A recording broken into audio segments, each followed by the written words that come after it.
According to Friday, July 11th spoilers for The Bold and the Beautiful BNB, Lee Finnegan Naomi Matsuda, claims Luna Nozawa Lisa Yamada never had a chance, which means Poppy Nozawa Romy Park will have some awful mother backlash. Poppy isn't upset about it at all now that Lee has given her updates on Luna's sad destiny. Poppy is essentially rejoicing rather than lamenting the birth of her daughter. Poppy will continue to hold her harsh opinion, even though Luna will wonder if she truly comprehends the seriousness of the situation. Lee will take Poppy into a separate room for a furious argument when she reiterates that she is relieved Luna is dead. Lee will respond that there is lots to say, even while Poppy will feel like there is nothing more to say. Poppy will question whether she should have lied to comfort Lee because Lee won't understand how she could be so callous. Poppy will insist that she's glad to be free of Luna, even if Lee would remind her that she was her biological mother. Lee will become even more enraged by it, and she will accuse Poppy of being a terrible mother and inquire as to how someone so repulsive could be her sister. Lee would say that Luna never had a chance when this face-off comes to an end. Because of Poppy's severe demeanor, Lee will come to believe that Luna's mother was the true issue all along. Fans of BNB might see Luna hidden away for her ongoing recuperation by the end of the show. Luna deserves a real family, so it's easy to envision Lee committing not to leave her the way Poppy did. In any case, despite what Luna told Poppy and the others, all indications suggest that she is still alive since she has more appearances planned. Tanner Novlan's character, John Finn Finnegan, may experience mixed emotions in response to Luna's death. Since the most important thing is Steffy Forrester's, Jacqueline McInnes would. Safety, Finn will experience grief in certain ways and tranquility in others. Whether Steffy expresses it or not, she will undoubtedly be able to relate to Poppy's feelings of satisfaction at Luna's passing. Given that Bill Spencer, Don Diamant, will hurry to the hospital and insist on seeing his kid immediately, we should also discuss Liam Spencer, Scott Clifton. Bill will argue he has no excuses and that he will live the rest of his life regretting assisting Luna gain her freedom despite a tense interaction with Taylor Hayes, Rebecca Budig, and Ridge Forrester, Torsten K. Bill will make it apparent that seeing Liam is all that matters to him right now after admitting that everyone has every right to be angry with him. According to previews for The Bold and the Beautiful, Bill will probably turn on the waterworks after arriving to Liam's bedside. According to spoilers and updates for The Bold and the Beautiful, Tanner Novlan's character John Finn Finnegan will be devastated by Luna Nozawa's, Lisa Yamada, passing. Because Steffy Forrester, Jacqueline McInnes did not embrace his new daughter, he might blame her. Finn was heartbroken after the whole Sugar stabbing. BNB fans will recall how devastated Finn was after the whole Sugar, Kimberlyn Brown, stabbing event, even if Steffy killed Janet Sugar Weber. At first, Finn was quite upset about Steffy destroying his birth mother when he thought she had killed Sheila Sharp, Kimberlyn Brown. Finn may now experience a range of complicated feelings in relation to Luna, and the ominous future that seems to be in store for her. Finn may still blame Steffy for letting things get to this point even though Liam Spencer, Scott Clifton, was the one who shot Luna. After all, it appears that Steffy could have helped Luna relax if she had occasionally allowed Finn to take her out for supper or coffee. Luna was begging for some time with her father. Luna was begging for some access and probably would have taken whatever leftovers she could find. It was this total seclusion that really made Luna lose it. Naturally, when Steffy resisted and armed Luna at the beach home, it didn't make things any easier. Why didn't Steffy just say what Luna wanted to hear? Steffy should have at least pretended and acted as though a father-daughter relationship was possible rather than droning on about prison, and how Luna would never fit into Finn's life. It's never a good idea to further agitate someone who is unstable when they are carrying a gun, yet that's exactly what Steffy did. Finn may eventually hold Steffy responsible for his grief. Steffy may be held accountable by Finn for escalating the incident and letting it get out of hand. Finn will have to deal with the loss of his own child if Luna does not make it through the procedure. If Finn feels hatred towards Steffy for not accepting his biological daughter following the DNA revelation, this could cause tension in their relationship. However, given that Luna is scheduled to make an appearance in September, it appears that her awful fate may not be real. We will have to wait and see if Lee Finnegan Naomi Matsuda plans to deceive Finn by pretending that her granddaughter has passed away and keeping Finn in the dark about it. Thursday, July 10, 2025. Hope and Carter accompany Steffi to watch Finn operate on Bold and the Beautiful today. Finn stabilized Liam, and Deacon hurried to Sheila's side. At the medical facility, as Luna bleeds out in the operating room, Lee and Bridget are fighting for her life. She is shocked as they seize the paddles. Power from Nozawa. Luna is shocked by Lee's words until her heart returns. They seal her up when she digs out to shoot. Although she has a long road to recovery, and the authorities are already waiting to arrest her, Bridget claims she is stable. They will all be closely monitoring her, according to Lee. Could take a million things before she gets better. She praises Bridget's efforts today. Lee tells Luna that she didn't deserve anything when Bridget leaves. As Steffi watches Finn perform surgery on Liam, she hopes he will recover. As Hope and Carter enter, she dashes into the hallway. According to Steffi, Finn is still in business. He must save their daughter, according to Hope. Steffi claims that, like he always promised, he protected her. She is unsure of how he managed to get hold of the gun and squeeze the trigger. All of that must have been scary, says Carter. They proceed to the window for observation. Finn tries to stabilize Liam as he begins to fall into shock. They keep sucking up the blood when Finn removes the bullet. Hope implores Liam to make it as she touches the glass. They sew Liam up after the bleeding stops. He gives his crew credit. Finn says Liam should make it through this as he joins the others in the hallway. They all enter Liam's chamber in a file. He is under a lot of sedation. Finn clarifies that Liam's survival would be uncertain, even in the absence of the tumor. Hope sits next to Liam and assures him that everything will work out. She is holding him accountable for his vow to fight for his girls. He should wait, she advises. Steffi holds her while she weeps. Poppy shows there as soon as they leave, and Steffi begins lecturing her about her daughter. Lee explains that despite their best efforts, Luna passed away during her recuperation. She is no longer alive. All right. I'm glad Luna's dead, Poppy says. Everyone is stunned. Sheila is visited by Grace, who informs her that she was fortunate that her surgery went so well. Sheila is muttering and confused. She inquires as to Luna's well-being. Grace informs her that Deacon has been summoned and is en route. Sheila finds it hard to believe what has transpired. She is unable to hear how Liam and Luna are doing. So Grace encourages her to focus on getting better, so she may resume dancing. Deacon encounters his spouse. He finds it unbelievable that Luna shot her. According to Sheila, it wasn't deliberate.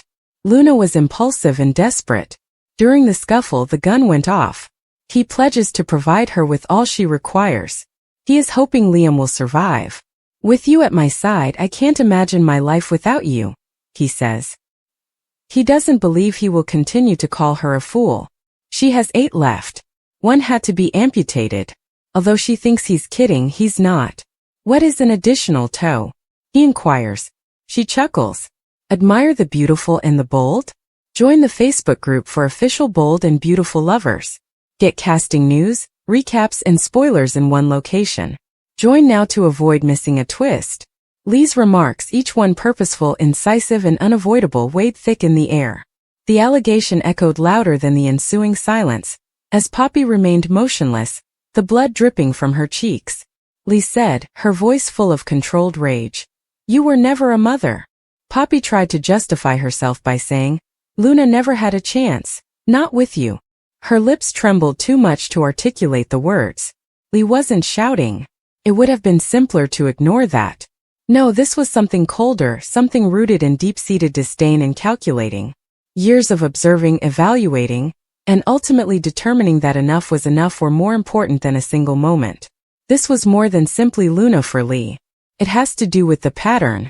Poppy seemed to be followed everywhere by the pandemonium, the impulsivity, the drama, and the never-ending justifications. She had witnessed Luna's development as a bewildered youngster caught in the midst of her mother's devastation, rather than as an innocent child shielded from the outside world. Not in the conventional sense, Poppy was abusive. She wasn't violent or harsh. She didn't hit or yell. However, she was not present in any of the most important ways. She was erratic. At 3 in the morning, she would be lovingly preparing pancakes. The next day, she would be gone for days, searching for a guy, a new career, or simply the freedom to be anywhere other than where she was needed. While music blared in the kitchen. Lee has witnessed it too often. Any trust Lee once attempted to give her sister was eroded by the late-night calls when Luna needed someone to pick her up from school functions, missed or forgotten doctor's appointments, and unpaid rent because Poppy had chosen to spend money on a spiritual retreat that she claimed would make her a better person. Luna, too? Early on, Luna discovered that nothing should be taken for granted. In primary school, she would pack her own lunch, feign signatures on permission forms, and act as though everything was well when all she wanted was someone to inquire about her day. Therefore, Lee's statement that Luna never had a chance wasn't exaggerated. It was a synopsis of a lifetime of letdowns. When Poppy did manage to talk, it was in a tiny voice. Lee shook her head and chuckled cruelly. I did my best. No, you didn't. You took the easy route. You've always done so. You mistake abandonment for freedom, chaos for passion. Poppy flinched at the comments, but her eyes were devoid of denial. You let a child raise herself while you were busy finding yourself in every wrong place possible. Just sadness. Shame perhaps. However, shame was too late. Lee had no desire for retribution and wasn't saying this to punish her. It was necessary to speak the truth aloud, which is why she was speaking it. Perhaps there could be healing if it was acknowledged and spoken. But honesty had to come first. You believe that everything else is nullified because you loved Luna in your own unique way? Lee went on, her voice growing tense. When you're never there, love is insufficient. When you're just halfway there. Poppy wiped a tear, but she didn't turn away. You were so focused on being the version of yourself, you thought the world would admire that you didn't see the little girl right in front of you, trying to earn your attention. She listened while standing there. She was open to hearing the truth, perhaps for the first time in a long time. The truth was also difficult. Lee recalled the evenings Luna would slip into her room and weep quietly so as not to wake her cousins. On those nights, she would question why her mother had once again forgotten her birthday. Lee had attempted to fill Poppy's void by stating that some people simply struggled with consistency. But after a while, Luna stopped inquiring. She gave up on her dreams. More than anything else, that was what broke Lee. You never forget seeing a child's hope fade in their eyes. A mother was needed by her, Lee muttered. Poppy looked at the floor and shook her head a little, as though she was trying to change the story in her thoughts. And you gave her a wild card. Lee, you're not an expert. Am I? She yelled. I am aware that Luna spent half of her early years living with me since she was too ashamed to invite friends to your house. I am aware that she was upset when you failed to attend her school play, and then pretended to be caught in traffic. Poppy put her arms about herself and said, I know she made up stories to keep you safe from people knowing how horrible it really was. Lee muttered, That's the problem. I didn't mean to hurt her. You meant absolutely nothing. You simply were. She required purpose. Someone to defend her. Someone who will always be there. The air between them buzzed with unresolved grief. You were too busy being free. In the midst of everything that had gone wrong, there remained love. Sisterly love, buried and bruised, but it was difficult to find. Poppy remarked. I thought I was giving her something different. As we grew older, I didn't want her to feel stuck. Lee remarked. She didn't want a cage. I didn't want her to feel trapped in a life she didn't choose. Then, like a child herself, Poppy wept gently. She wanted a home. Lee's rage also wavered, but not enough to make anything more bearable. In actuality, there was no turning back now.